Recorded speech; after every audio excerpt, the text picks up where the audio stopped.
Welcome to another episode of A to Y. I am your host, Addison Young, as always, and boy, let me tell you, do I have a story for you guys.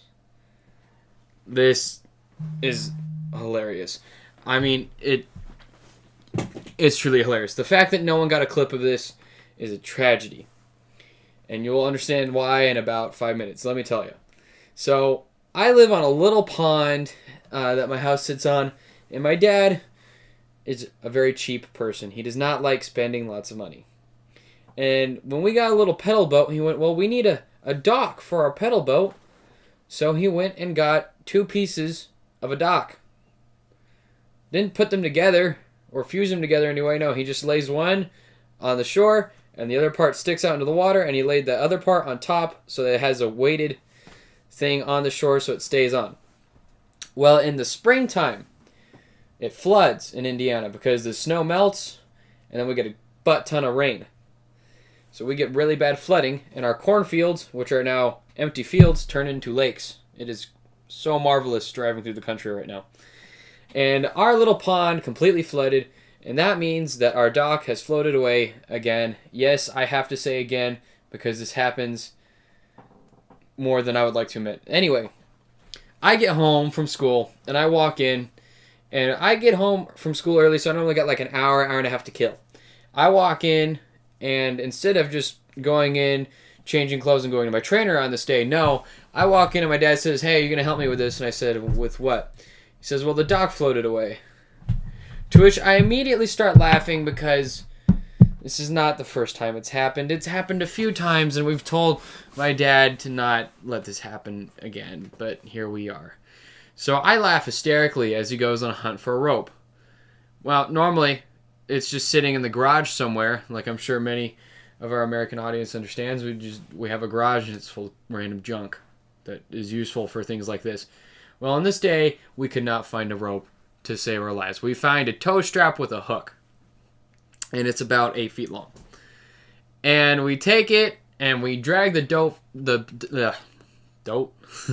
drag the boat from under the porch and we throw it in the water. My dad gets in first. I decide that instead of just walking onto it like a normal person from offshore, I will wait for the boat to drift about 3 feet away into the pond and take a running jump. Now, mind you, I am a large human and I don't jump very far. And I also have a lot of velocity when I jump. So when I land 1 foot on the nose of the boat, and to which I leap further into the small boat, and my knees absolutely wreck into the boat, causing the back half to sink and get full of water, which will be notable later. Keep in mind, it's also springtime in Indiana, which does not mean just showers. It means it is 35 degrees and raining. It wasn't really raining at this point during the story, but it's certainly sprinkling, and it's not warm. And I'm in a sweatshirt and shorts because hashtag being a Hoosier. So I leap into the boat, get my hands completely soaked in this 35 degree weather. We start heading toward the dock, which is not halfway. It's completely on the other side of the pond, catty corner from our house. Like, it cannot possibly be farther from our home. So we pedal our way all the way over there, and I don't know if you've ever had the marvelous joy. Now, it can be fun being in a pedal boat. Let me just say, if you're out in a beautiful area, it can be gorgeous because these boats go exactly 3 miles an hour top speed. Our boat is like 7 years old. It's been through a lot. It goes about 1.5 miles an hour top speed. It also has 2 grown men in it, and the back half is completely full of water. So it's a bit weighed down. So 5 minutes later, we get across this pond in this horrific spring weather, and we get to the dock. Great. Now we tie it up with the hook, and we get it, and we pull it from the shore, to which we then get it stuck on the shoreline, which is below in the water, and another 15 minutes later, we free it from the shoreline. And this is when the story gets hysterical. We start pedaling, and if you've never been in a pedal boat, as I've established, not only doesn't go fast, if you just start pedaling really fast, you're just churning up water. You're not going to actually move at all. You're just going to spray water everywhere. So we have to pedal at a pretty slow pace just to move us. And well, now we have us and like a 150-pound dock tied to a glorified string at this point, and we're just holding it like this, and we're trying to pull it along. Now, we get about 10 feet away from these strangers' shore, and we realize that we have a problem. See, normally, it flows toward our house, the current. It flows toward our house because there's a little waterfall, and it flows toward our house. But it's become so flooded that there's like an under channel, and instead of flowing toward our house, it is flowing exactly away from our house. And we make it into the middle of this pond, and because it's flowing away from our house, we're not going anywhere. I mean absolutely anywhere. We are pedaling and pedaling and pedaling. We are going nowhere. We're putting in a lot of effort for nothing. Actually, we start moving backwards because the dock is floating, and it's getting caught in the current, and it's pulling us backwards. So we decided new plan. We're going to move at an angle toward our shore, using the current to kind of launch us in a path toward our glorious little shore. Well, that didn't work either. We make it about a fourth of a way over there in 20 minutes, which was an adventure, and then we wreck into another stranger's shore because we were moving in the wrong direction. Because 2 men and a pedal boat full of water doesn't move well itself, let alone when you're trying to pull a 150-pound wooden dock behind you. So, here we are, crashed on the stranger's shore, and we decided we're going to just get out, walk the shore, while pulling this dock with our glorified string around. Never mind that at some point we're going to have to get this rope over the other side of a bridge, but we will cross that bridge when we get to it. So, after 5 minutes of trying to walk this dock along the shore, we realize that we have a problem. See, we're having to stand on the shore, meaning our angle of pull is going to naturally be somewhat toward the shore. So it just keeps crashing into the shore over and over again. So we're stuck. So, after taking turns of jumping in and out of the boat, trying to pedal it ourselves one time, we realize, okay, we're just going to have to both jump in the pedal boat and pedal our way back to home and try this again. So we both get in it after both having gotten out individually at one point. I mean, we tried lots of things here. It was ridiculous. The fact that no one recorded this is a tragedy. Comedic tragedy. It's awful. We both get back in the boat. We pedal, pedal, pedal, pedal. We move about 20 glorious feet. And after about 45 minutes... Actually, no. Yeah, 45 minutes of struggle. And on my part, lots of laughter. I mean, just so much laughter. Again, how did no one record this? I was laughing so loud. Anyway, we decide that we have to cut our losses. We untie the dock, and we say goodbye as it goes and crashes into another stranger's shore. And we pedal our way back to home in defeat. To which I go home. I mean, obviously, I'm home. To which I go inside, change clothes because my bottom is completely soaked from the water that I accidentally got full in the back of the boat. And it's springtime in Indiana, so it's 35 degrees, so my butt is freezing.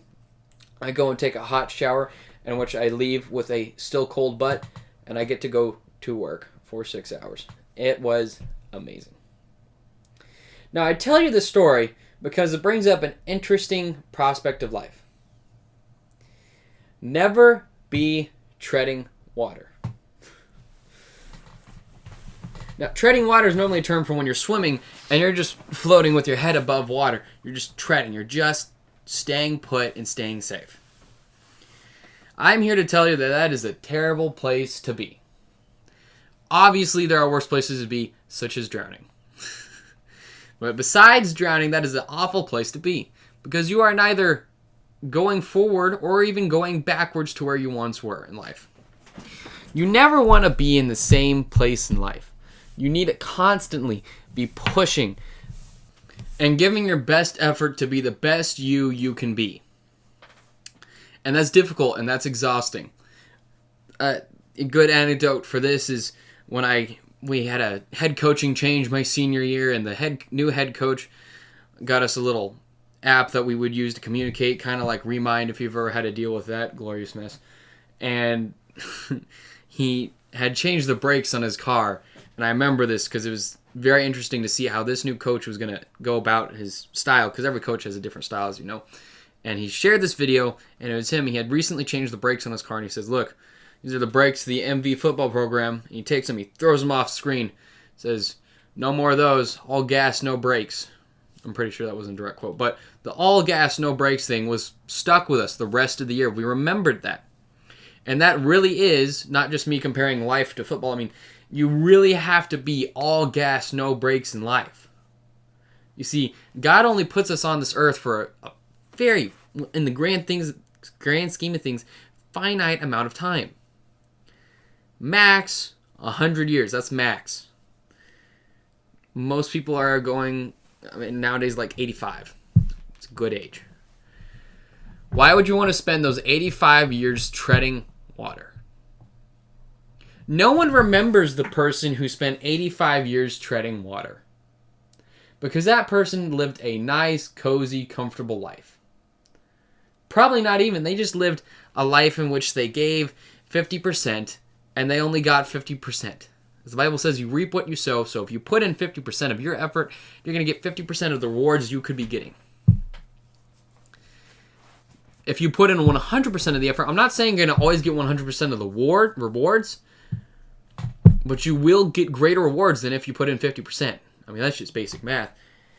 And I'm not super great at math, but that is math I can do. As I said, you're here for a finite amount of time. Why would you want to waste it being mediocre? Give everything you can and constantly be pushing. And that means that sometimes you're going to have to cut people out of your life. Sometimes you're going to have to look behind you and see this dock that you've been just hauling for minutes, or figuratively years. It could be a person that you've been dragging along with you. And if they've been dragging you down and holding you back, sometimes you have to tie off the string and let them go. And you're going to have to let them go down on their own path, and you're going to have to say, bye. I hope you end up on a decent shore. And I hope I can come back for you one day. I'm not saying you have to cut these people off or these things off forever. But if you need to cut them off for a period of time, you got to cut them off and you got to let them go. Because you cannot spend your life being mediocre. Because that is not what God has called you to do. God has called you to a certain thing in your life. He made us all individually, and He made us all completely different from each other. Meaning He has different things He wants each of us to do.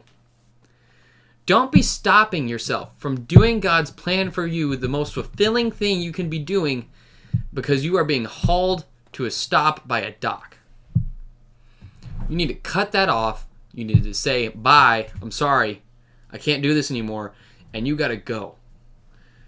You got to go to shore, you got to take that hot shower, and then you got to start removing the brake pads from your car.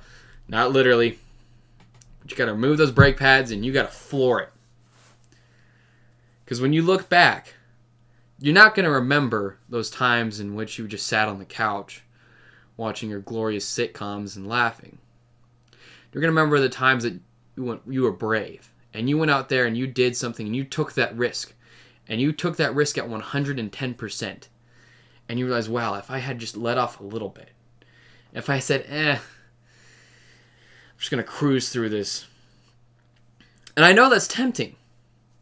I was just boxing today, and it's very easy to go from, you know what, I'm going to put all my power into this punch to, he's looking away, I'm just going to pity pat this. No. You're not going to remember those times you were pity patting. You're going to remember those times in which you were driving with full force, giving everything you had. And you'll look back and be like, that reward was worth it. Not so much that maybe that the reward was so great, but because the effort I put into it made it great. That reward was showed the exact amount of effort I gave. I have something symbolizing my reward today. I have a piece of paper signed by my representative in the Indiana House of Representatives for winning state. I was not a star on that team. I was a backup guard who went on PAT. But I gave 100% into that letter. Or piece of paper, whatever you want to call it. And the rewards have been worth it. So what's your football team? What's your state championship game? I challenge you to find that and to cut off the people that are holding you back or the things that are holding you back and to floor it and go chase that dream. Thanks for watching A to Y. I'll see you next time.